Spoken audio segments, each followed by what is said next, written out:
속이 보인다. 경험치에 기반한 어른만의 언어.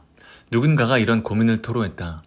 아이가 가는 어린이집이 있는데 어린이집 선생님이 아이 아빠에게 유독 잘하는 게 사심이 있어 보인다는 거다. 본인이 갔을 때랑 현저히 다르다는 것을 아이 아빠가 아이를 데려러 간 날 우연히 뒤늦게 도착해서 보게 됐는데 이게 쌓이다 보니 기분이 안 좋았다고. 결정적으로는 집에서 멀뚱히 있는 아이 아빠에게 아이가 선생님이랑 같이 놀까? 그럼 아빠 기분 좋은데 라고 했다는 것이다. 아이는 아빠를 기분 좋게 해주는 선생님이 마냥 좋은 사람인 거고 아이 엄마는 그 속내가 보여 골치 아프지만 어린이집 구하기가 녹록지 않아 어쩔 수 없다는 게 골재였다. 여기서 진짜로 그 어린이집 선생님이 남자에게 사심이 있는 건지 아니면 아이 엄마의 단순한 곡해인 건지는 알 수 없다. 무엇보다 그건 이 이야기에서 중요한 요소가 아니다. 명확히 어른만의 언어인 말이 있다. 속이 보인다는 말이 그렇다. 겉으로 드러나진 않지만 나의 촉으로 또는 나의 경험치로 알 수 있는 것들을 퉁쳐 표현하는 말인데 아이들에게서 이 말이 잘 쓰이지 않는 건 아이들은 말 그대로 눈에 보이는 것만 보기 때문일 것이다.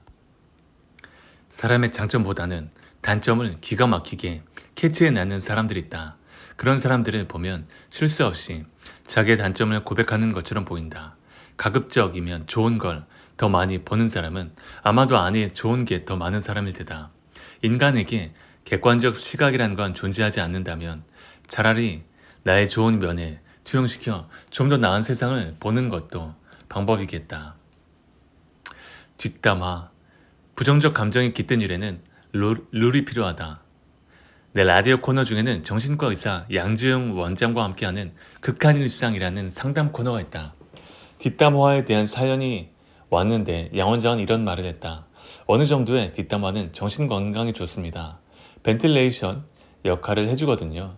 인간은 누구나 대놓고 말하긴 뭐 할 정도의 불만이 있을 수밖에 없어요. 뒷담화를 하는데 지나치게 죄책감을 가질 바엔 차라리 시원하게 해버리세요. 내가 가진 뒷담화에 대한 통념이 깨지는 순간이었다. 생각해보니 얼마 전 법륜 스님조차 뒷담화는 차라리 매너가 아니라고 말씀하신 것을 유튜브에서 본 적이 있다. 나에 대해 불만이 있을 수 있는데 그걸 면전에서 쏘아붙이는 건 아니지 않느냐는 내용이었다. 법륜 스님이야 어떤 경지에 오르신 분일 테니 그렇다 치더라도 정신의학적 순기능이 있다는 말엔 세상에 다른 면을 발견하는 듯한 신선함이 있었다. 생각해보면 뒤에서 누군가에 대한 불만을 단 한 번도 말하지 않고 사는 사람이 어디 있겠는가. 그렇지만 이제부터 신명나게 뒷담화를 하자라며 살 수는 없는 노릇이다. 나는 살면서 겪을 수밖에 없는 부정적 감정이 깃든 일에는 어느 정도의 룰이 있으면 좋다는 주의다. 이를테면 싸울 일이 있을 때 반드시 피해야 하는 말이나 몇 시간 이상은 절대 잠수 타지 않기 등의 룰이 있으면 좋은 것처럼 나의 경우 뒷담화를 듣게 될 때 충분히 공감하며 듣되 그 감정을 공유하지는 않겠다는 룰이 있다. 실제로 그 사람에게 불만인 점들은 그의 입장에선 충분히 타당하나 내게는 개인적으로 타격이 없는 것들이 대부분이다. 그래서 뒷담화를 실컷 들은 후에 나의 그 사람에 대한 감정엔 변화가 없음을 공지한다. 말한 이들도 이에 되게 불만은 없었다. 그러나 이 포인트에서 왜 함께 미워해주지 않냐는 식으로 나오면 그 사람은 오히려 내게 아웃이다. 그리고 나와의 관계가 얼마 되지도 않은데 뒷담화로 교감을 시도하는 사람들도 아웃이다. 뒷담화를 하다가 말미에는 괜한 죄책감이 드는 또는 본능적인 균형 감각 때문에 그렇지만 그 사람이 마냥 그런 부분만 있는 건 아니야 라는 흐름의 대화로 이어진 경험들이 있을 것이다. 뒷담화라는 길티 플레저를 저질렀다면 최소한 이런 식의 이성은 애써서라도 갖춰보면 어떨까.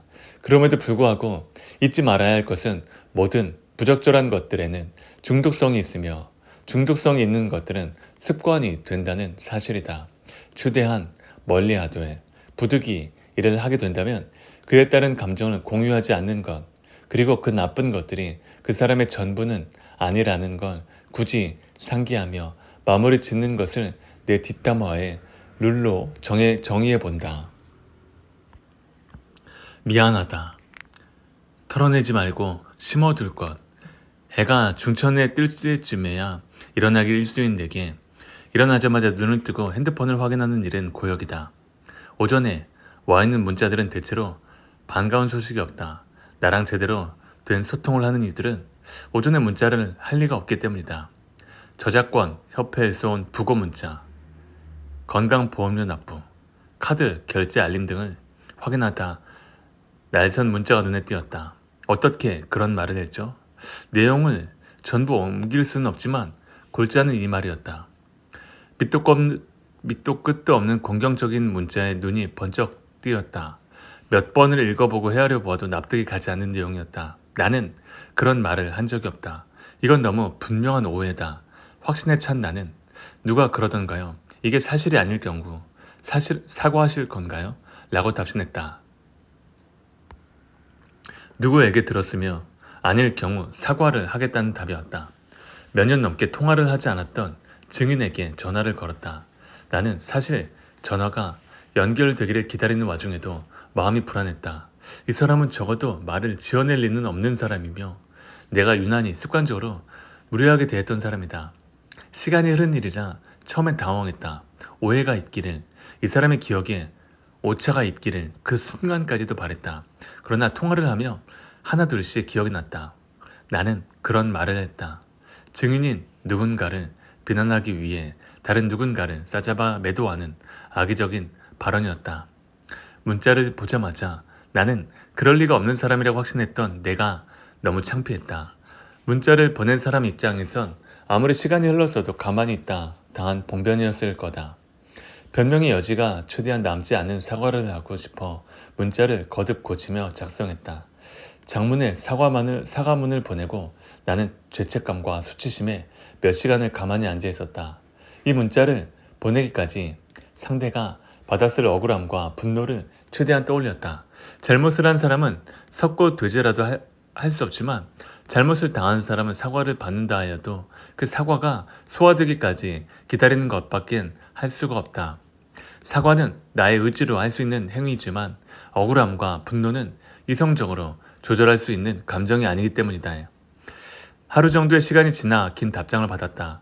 말미에는 고개를 들 수가 없게도 사과를 해주어 고맙다는 말도 포함되어 있었다. 나는 내가 잘못을 저지른 상대가 좋은 사람이어서 다행이라는 비겁한 생각을 하고 말았다. 그래서 또 한 번 사무치게 미안했다. 나는 오랫동안 이 일을 기억하고 있는 걸로 미안하다는 내용의 문자로 다 갚지 못한 죄책감을 갚아나가기로 했다. 후련한 마음과 속편한 기분이 눈치 없이 밀려와도 애써 밀어내기로 다짐했다. 사과를 받아준 것에 대한 고마움은 앞으로 조금이라도 더 나은 사람이 되는 걸로 갚아나가기로 한다. 그 사람은 그 마음을 알아줄 사람이니까. 미안하다라는 말은 말꼬리가 길수록 가치가 있다는 생각을 한다. 이 말은 털어내는 것이 아니라 마음에 심어두는 거라는 깨달음을 준 누군가에게 다시 한번 고개 숙이며